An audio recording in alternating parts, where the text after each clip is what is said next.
اس موقع پر میں کچھ گزارشات پیش کرنا چاہتا ہوں، اور خاص طور پر رات کو میں سوچ رہا تھا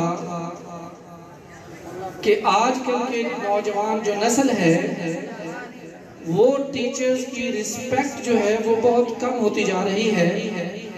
اس حوالے سے کچھ گزارشات پیش کرنا چاہتا ہوں، لیکن اس سے پہلے میں اپنے رب تعالیٰ کی ثنا بیان کرنا چاہتا ہوں۔ تو کسی شاعر نے کیا خوب کہا ہے،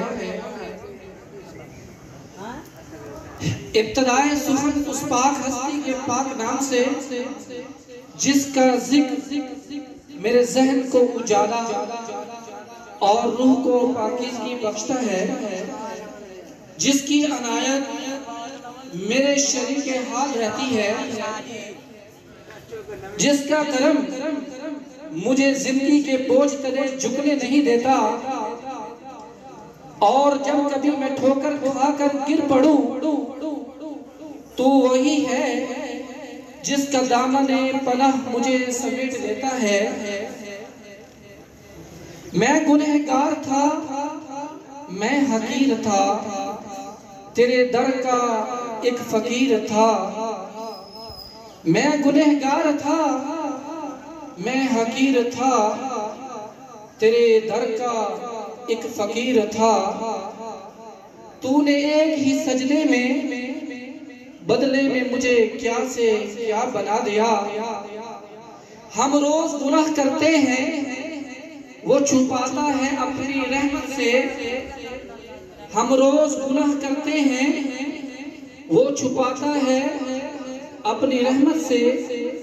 ہم مجبور اپنی عادت سے، ہم اپنی مجبور عادت سے، وہ مشہور اپنی رحمت سے۔ اب حضور پاک صلی اللہ علیہ وسلم کے بارے میں دو اشعار پیش کرنا چاہوں گا، اس کے بعد اپنے موضوع پر آنا چاہوں گا۔ تو کسی شاعر نے کیا خوب کہا ہے کہ میرا رسول ہمیشہ کمال کرتا ہے، میرا رسول ہمیشہ کمال کرتا ہے، جو فیصلہ بھی کرے لازوال کرتا ہے۔ میرے رسول کو شمس و قمر سے مت پہچان، میرے رسول کو شمس و قمر سے مت پہچان، کہ ایسے فیصلے تو اس کا بلال کرتا ہے۔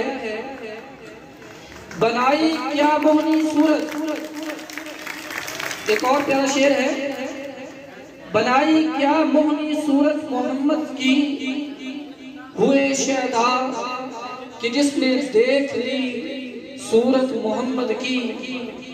جمال حسن یوسف پہ، جمال حسن یوسف پہ فقط عاشق زلیخا تھی، خدا خود جس پہ عاشق ہے وہ صورت ہے محمد کی۔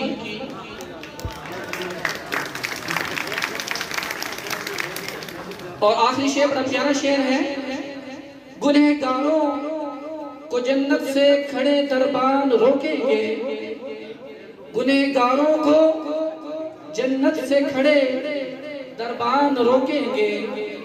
حکم ہوگا آنے دو، حکم ہوگا آنے دو، یہ امت ہے محمد کی۔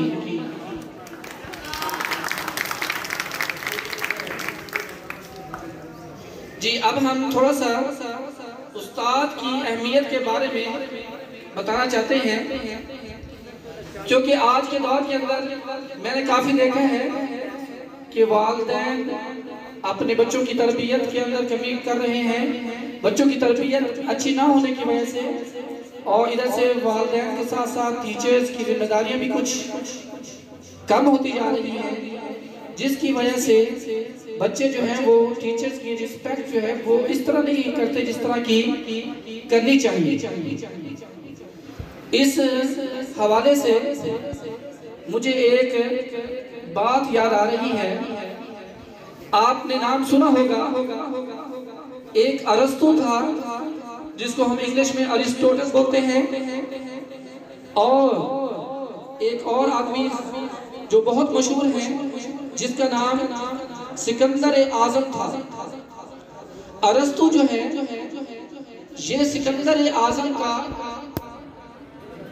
استاد تھا، اور سکندر اعظم یہ شاگرد ہیں، اور ایک دفعہ اکٹھے جا رہے تھے تو ان کا جو گزر ہے وہ جنگل سے ہوا، اور جنگل سے گزر کر جب انہوں نے ندی پار کرنے کی کوشش کی تو سکندر اعظم جو شاگرد تھا اس نے اپنے استاد محترم سے کہا کہ مجھے اجازت دیں تو ندی کو سب سے پہلے میں کراس کرتا ہوں۔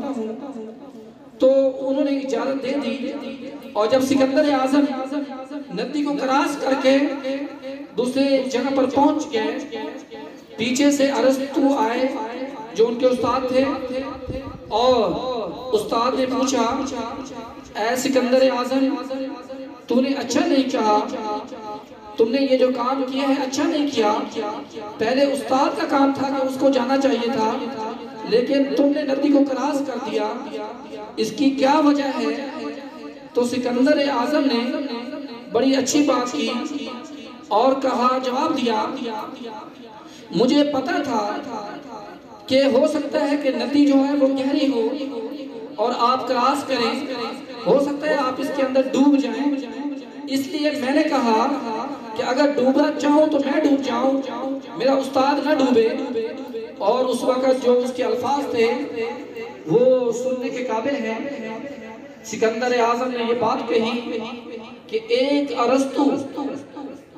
ارسطو ہزاروں سکندر پیدا کر سکتا ہے، لیکن ایک سکندر اعظم ایک ارسطو بھی پیدا نہیں کر سکتا۔ تو یہاں سے ہمیں استاد کی اہمیت کا پتہ چلتا ہے کہ استاد کی اہمیت جو ہے آج کے دور میں بھی کتنی ہونی چاہیے۔ امام احمد بن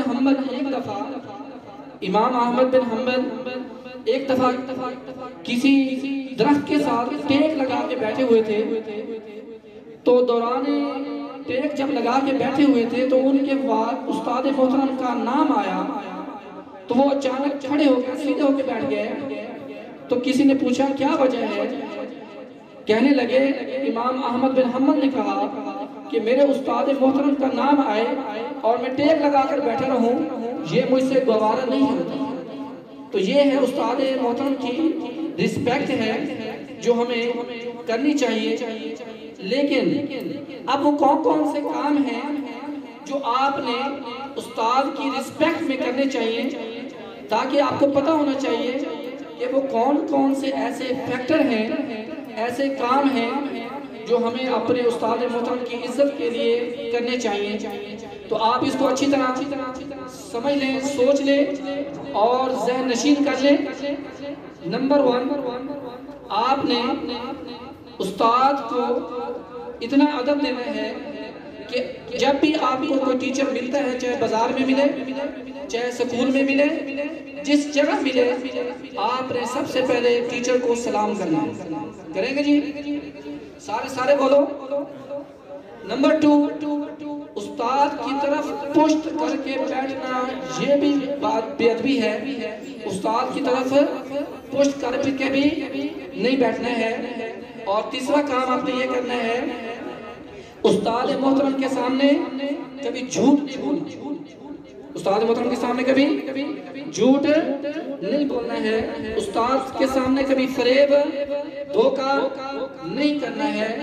اور استاد محترم کی اطاعت کے اندر، اس کی فرما برداری کے اندر آپ نے کمی نہیں کرنی ہے۔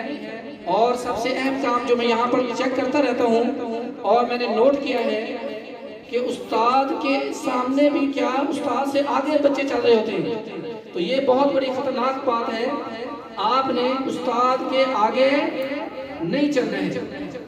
اور استاد محترم کے سامنے میں نے دیکھا ہے کلاس کے اندر بچے جو ہیں پاؤں پھیلا کر بیٹھ جاتے ہیں، تو یہ کام بھی آپ نے نہیں کرنا ہے۔ یہ چند بڑی آپ کو حکایتیں بتائی ہیں، ورنہ اگر آپ ان کاموں پہ لگ جائیں گے تو وہ وقت دور نہیں ہے کہ جب بے ادبی کی وجہ سے محرومی جو ہے وہ آپ کا مقدر بن سکتی ہے۔